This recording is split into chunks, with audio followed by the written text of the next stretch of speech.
Say yes to new beginnings. Yes. Say yes to new standards of excellence. Yes. Say yes to engaging reportage with a difference. Yes. Introducing Yes International Magazine.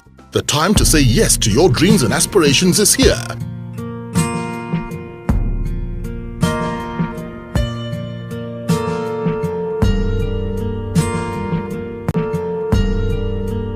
Jamz is going to be 1 year old next week. That's right. How has the journey been? It has been a bit of both worlds. It's been challenging, yet it's been exciting. Even with all my experience, it's been eye-opening. It's revealed to me many different aspects of building, managing a radio organization in an environment that has a rich history in broadcasting, an environment that I thought I knew, but every day I learn new things.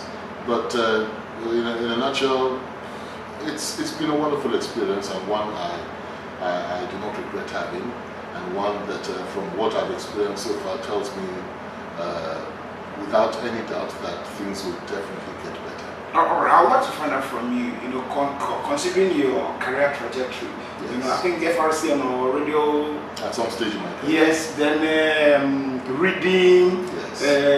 Radio Continental, City FM, and finally Jamz. Then you were not the bulk, like they say in Nigeria. It wasn't stopping on your table. Now it stops on your table. What didn't you know then that you just found out now that everything revolves around you as the head of the organization? Well, yes, I understand now many of the things I fought for growing up, as well as a manager, although not as the owner, that I used to fight with my senior managers, my chairman and stuff for more facilities here, increase in salaries for staff, quicker promotions and stuff like that. Now I understand how uneasy it is to sit at the top and ensure that everybody is 100% satisfied. But at the same time, I try my best to still keep on my own personal beliefs that ways organizations should be run. I will never shirk any responsibility in terms of morality, altruism, and doing the best things always. But having said that, due to changing economies and structures like that, some things will move slower than they really should. But at the same time, yes, I've learned that it's not that easy sitting at the top of any organization in any financial environment as challenged as ours is right now in Nigeria. But having said that, we must always maintain our principles for truth, for the best practices, and for always doing what is to the benefit of the majority as against the minority, no matter what situation you find yourselves. Money is important, income is important, profit must be the motive for any organization. But having said that, you must never shirk your responsibilities in other humanitarian values. We cannot afford to. All right. What would you describe as the greatest lesson that you have learned since going into business now? Becoming a businessman. Becoming a businessman, the greatest lesson I've learned for other businesses to learn is perhaps consistency. You must always be consistent in the ideals that you believe in, and no matter how hard it is, no matter how difficult the terrain may be, you will excel eventually. You must believe in your passions. You must be willing to go the whole hog. You must never give up, no matter how difficult things may be. As long as you're doing the right things, you will succeed. All right. What gives you the greatest joy about Jamz FM? Oh, the greatest joy I get from Jamz FM, I get from my listeners on a daily basis. We get outside when we go outside. Listeners have called us to thank us for coming to Ibadan. Listeners have called us to express their joys at our seeming, frontal position in leading the battle to change the broadcast environment in this environment. Now, this is important because we must all recall that broadcasting itself started in Nigeria right here in this city. So you might wonder what happened in the years in between. Where did they lose it? And most listeners are glad that we are bringing back the ethics of the profession, the professionalism required in the profession, and perhaps the greatest of all joys for me is that we have actually, without our intending to be, become the litmus test for all broadcasters on other stations in the world. They are copying us, they are hyping us, they're even copying our programs name for name. Others will get angry at that. No, it makes me happy because it shows that the environment is getting better for all. Alright, what would you say stands Jamz FM out? What makes your station different from all the other stations we also have in the Without looking down on any one of them, I just think it's basically professionalism. It's one thing that I brought here, and to ensure that all our staff obey the rules, are professional, and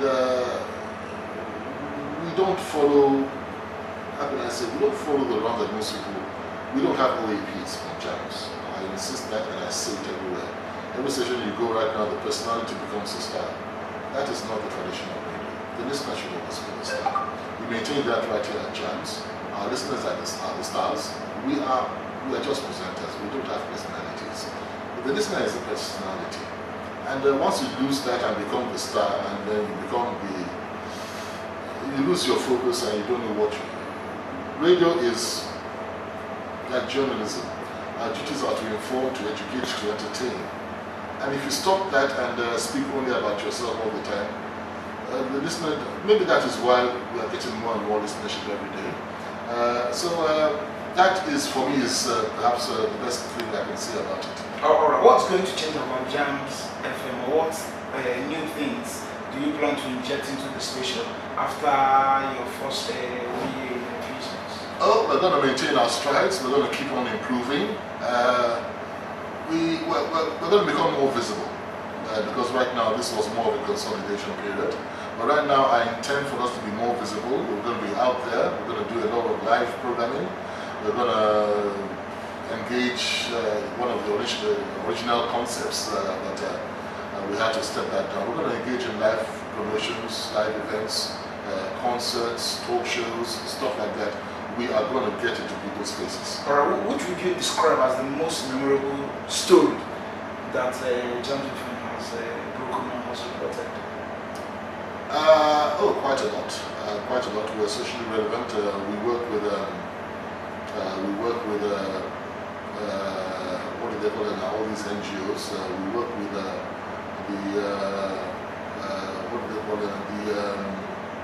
this foundation that deals with autistic children. We work a lot with them, and we personally took it upon ourselves to be responsible for anything they did in the year that they had just late last year. Another one is coming up this October, and we will continue doing that. We also have a lot of projects on charity. What we seek, Nigerian journalists like to follow the news, and everybody goes the same way. And people forget about human angle stories.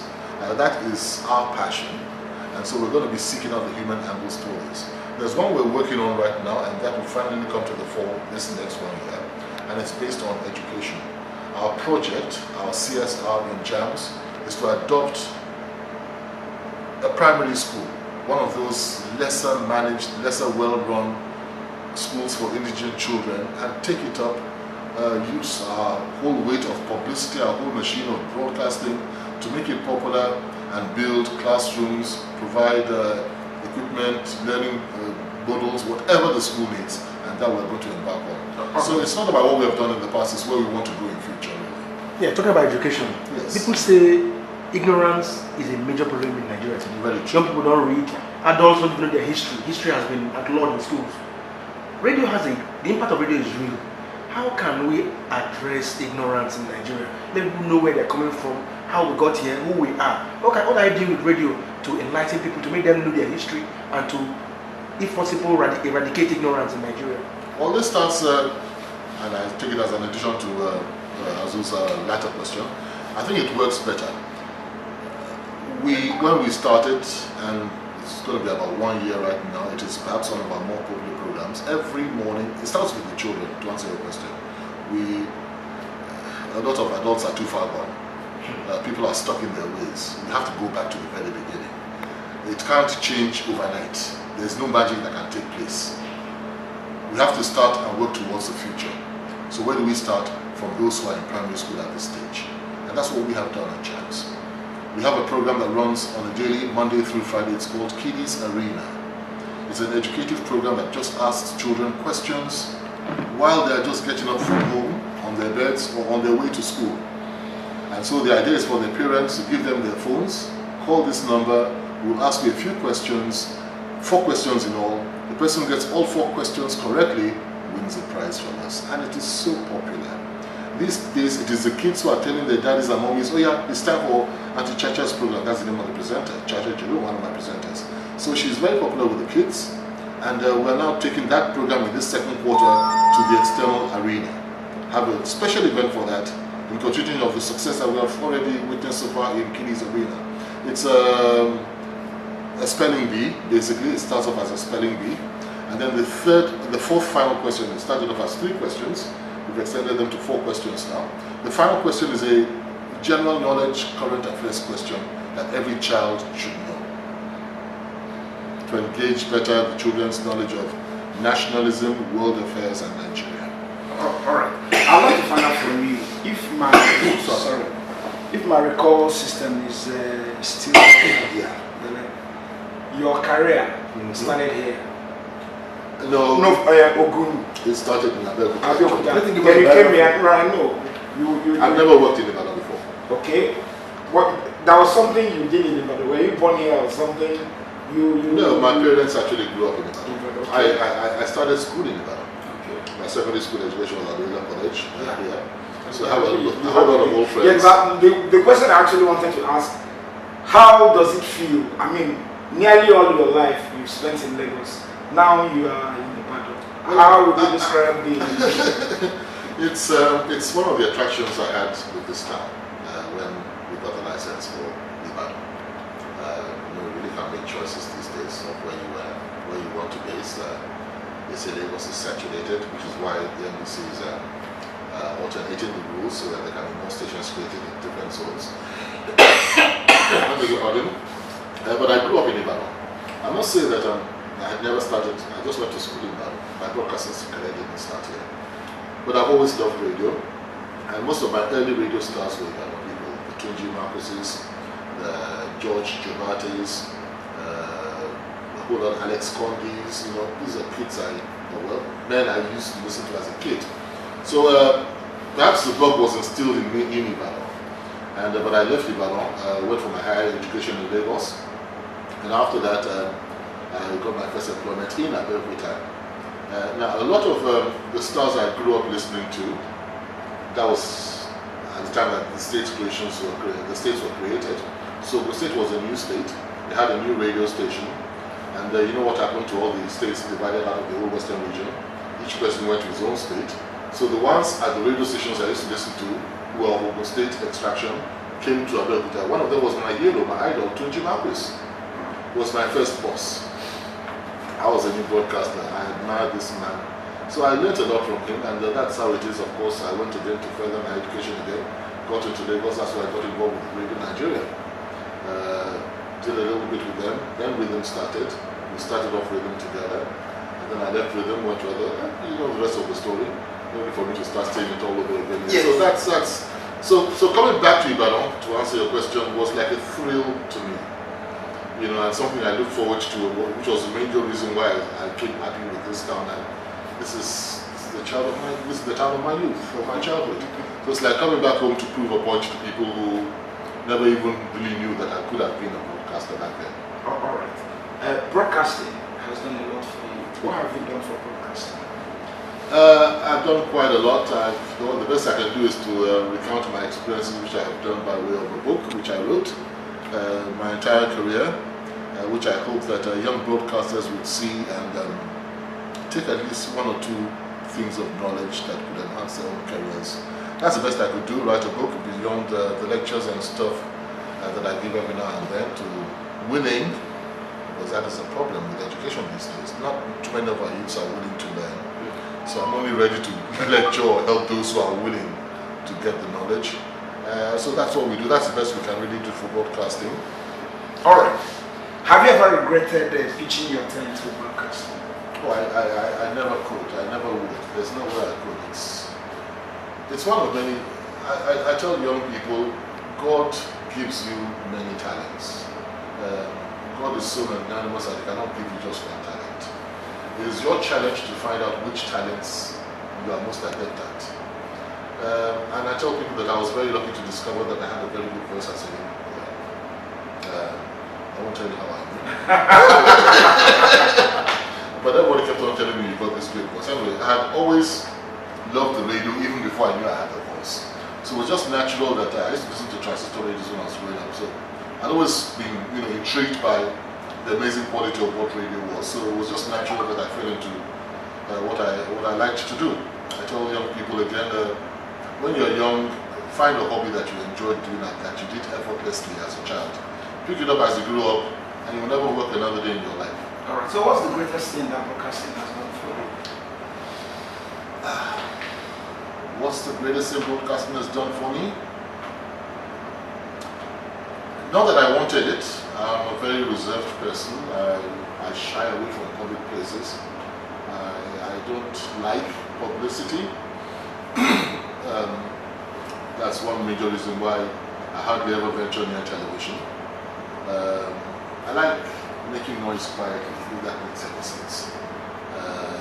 I'm like a silent revolution. I like that. But one thing broadcasting has done for me is a name. Okay. What has it not done for you? What would you have wanted it to do for you that you're yet to? After that little break.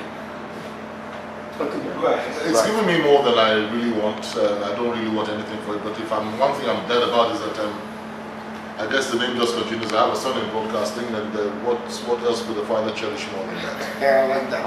Now, besides the fact that you've been able to excel in broadcasting, one other area, one other aspect of your life and you as a person that most people don't know about is that you also write very well. How do you cultivate that habit?